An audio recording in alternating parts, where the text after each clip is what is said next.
Small-scale miners in the Ashanti region have threatened to sue the government over the burning of their excavators at mining sites. The miners say they will seek legal interpretation on the rights of the Minister of Lands and Natural Resources to issue a directive for the destruction of equipment belonging to private businesses without just cause. Mahmoud Muhammad Nuruddin reports. Line of action. We are in preparation to institute an action for an interpretation of the Constitution at the highest court of the land to find out if a minister has the right to issue a directive for a private person's equipment to be destroyed without just cause. If the law allows that, we are in line to do that. Former Ashanti Region Secretary of the Miners, Philip Bawa, also says the miners will petition Parliament to intervene. And also, we will take measures to place an injunction against these activities if an action is not taken immediately to remedy the situation. So we are considering that. And also, we will be filing a petition before Parliament to intervene in the illegalities and arbitrariness that is going on in the country. Because you cannot unleash your military against your citizens for no just cause, because this is against a UN convention. The small-scale miners allege there is selective justice in the fight against illegal mining and destruction of natural resources. Because if he's protecting some people in the community, while we, the legitimate, are suffering, he knows the consequences. The consequences, any selective justice, there is consequences in selective justice. Why our chairman in Asinfosu, who is mining legally on his concession, they have destroyed 4 excavators on that land, including other mining equipment. So what are we doing as Ghanaians? The government is pushing too hard, but we are pleading. Ghana, our culture doesn't permit us to do certain things, but he should stop pushing us. So red zones need be say water bodies, any forest reserve. Afiaba say, ana military amoko say media excavators if you are near Sheno. A dear beer, you dream one and just here. You know, say, your man buying in penny 40 cents. San Yamana was 1 year. Yes, Trano. Yes, Trana Omunjai. The association insists members are legally authorized and contends their operation do not violate mining law, neither are they destroying water bodies and the environment. They want the government to find better ways of addressing the situation than using them as scapegoats. To come out and explain to us the difference between the red zones and the other areas, because we Amansewers here, we have some areas, especially we have reserve forest areas that our Chinese people are working. Their machines are not burned, but someone has packed his machine in the house. They will come and burn the machine. Why? So it is the Minerals Commission who can come to our site, inspect. If we are not complying with the rules and regulations governing the license, they can revoke it or caution us as to rectify the anomalies, not the military.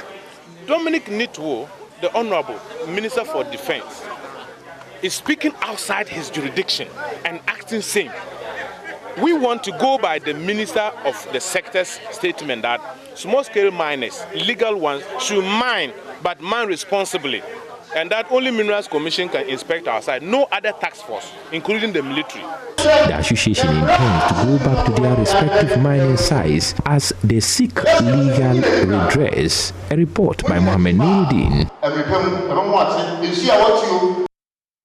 The minority in Parliament has also condemned President Akuffo Addo for endorsing the burning of mining equipment, including excavators, by the military task force established to halt activities of illegal miners, saying it amounts to an endorsement of mob justice. According to the NDC MPs, the approach adopted by the military task force will not only lead to huge judgment debts, but also cause another level of pollution to the country's water bodies. In an interview with Joy News' Kwesi Parker-Wilson, Deputy Ranking on Parliament's Lands Committee Alhaji Al-Hassan Suhini asked government to refrain from the Rambo-style approach and resort to the rule of law in its quest to return the polluted water bodies to the original state. The Rule of Law, Act 995, clearly stipulates what should be done to equipments and machinery used in illegal mining. That's the law. What is currently happening, the Rambo style, is not the law. That is the jungle operation. And you will expect a president with his, level of knowledge of the law to know better. We are not in a state of emergency. The president has not declared a state of emergency. And so he cannot be operating as if he is a law unto all of us. Parliament passed the law. The law stipulates what should be done.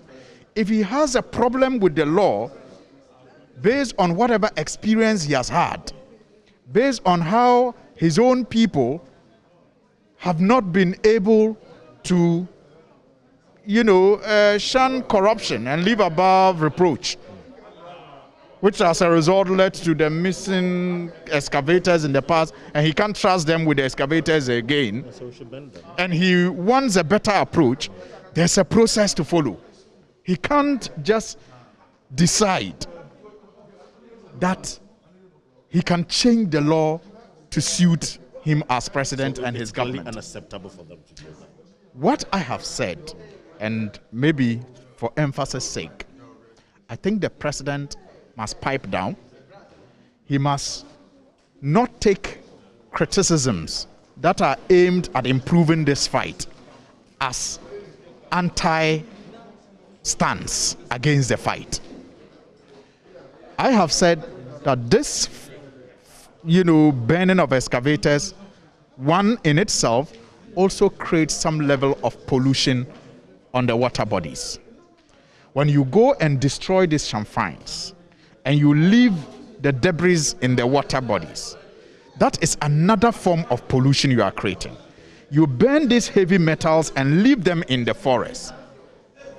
Without moving them, the soil scientists will tell you the effect of that also on the soil.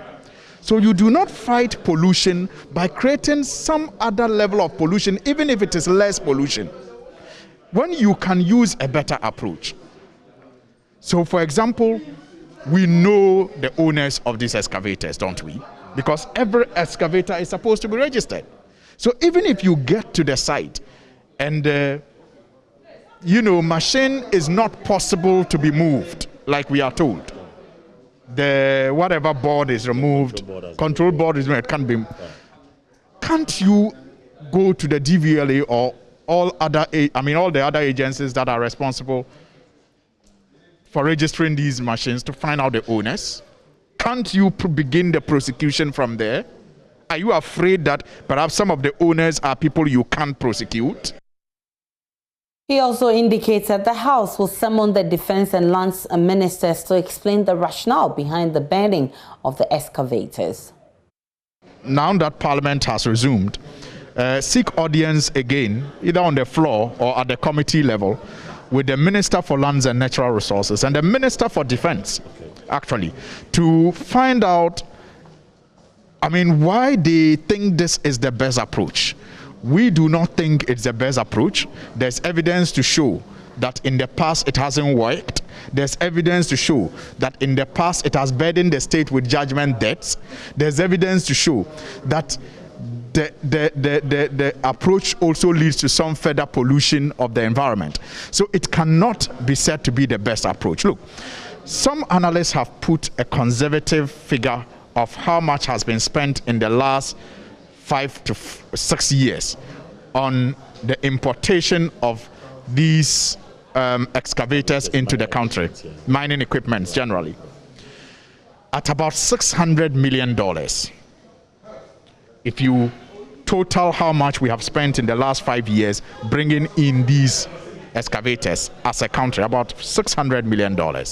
The question I ask myself is, if we had $600 million cash, will our approach be to put it on fire, burn it, because that 600 million is contributing to some pollution in our environment? Certainly not. We will not be thinking of burning $600 million.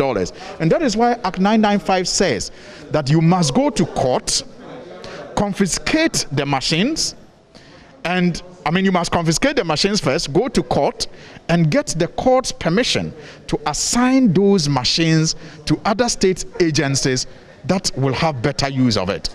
My constituency will need excavators to do desalting so that in this rainy season, flooding will be checked.